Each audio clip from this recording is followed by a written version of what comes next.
The Bible says all the way back in Exodus chapter 20, verse 12, honor your father and mother, that your days may be long upon the land which the Lord your God is giving you. Because God commands it, but God also blesses it. God blesses the child who obeys his or her parents. It may not feel like it. Coming from a person who may have disobeyed a couple of times, I can tell you that there is blessing in obedience and a lack of it in disobedience. But then he says for parents to not provoke.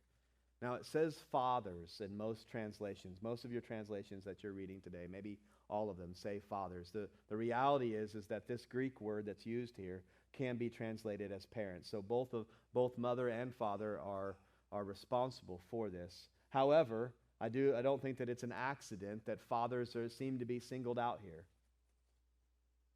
Because that's what we do, isn't it? We say, well, I don't provoke my children. I would never provoke my children. That's just tough love. Well, here's the reality. There's a place for tough love. The Bible says if you spare the rod, you spoil the child. And so there's certainly a time for tough love. I don't know anything about raising daughters. That's probably why God hasn't given me any. I probably wouldn't be very good at the tough love with daughters. But there's certainly a time in a young man's life that he needs his dad to show him some tough love. But I want you to beware of this. Do not provoke your children lest they become discouraged.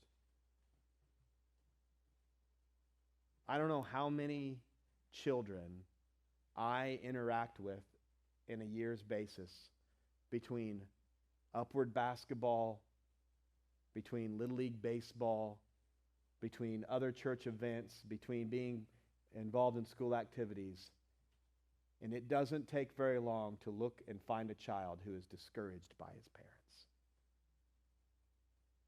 It doesn't take very long to find a child who is acting out of fear. And friends, there's nothing more heartbreaking than watching a young man struggle because he's afraid of what his dad's going to say when the baseball game's over, when he's 11. And so if we're not going to provoke them, the opposite of that is to encourage them. The opposite of that is to be people who are encouraging. And again, I'm not talking, this is not some sort of fairy tale, oh, that's great, you struck out 12 times, right? Or, oh, you got 4 Fs. Oh, no problem, you're doing great. You're not doing great if you have 4 Fs, okay? You need to suck it up and do better, right? I mean, that's the reality, okay? That's not the type of encouragement. That's lying to people, okay? It doesn't say, fathers, lie to your children, okay? That's not what he's saying. But here's the reality.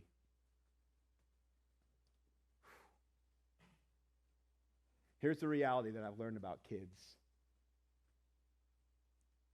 There is never a time in their lives, even at their darkest, lowest moments, that there isn't something that is good about them that you can encourage them for.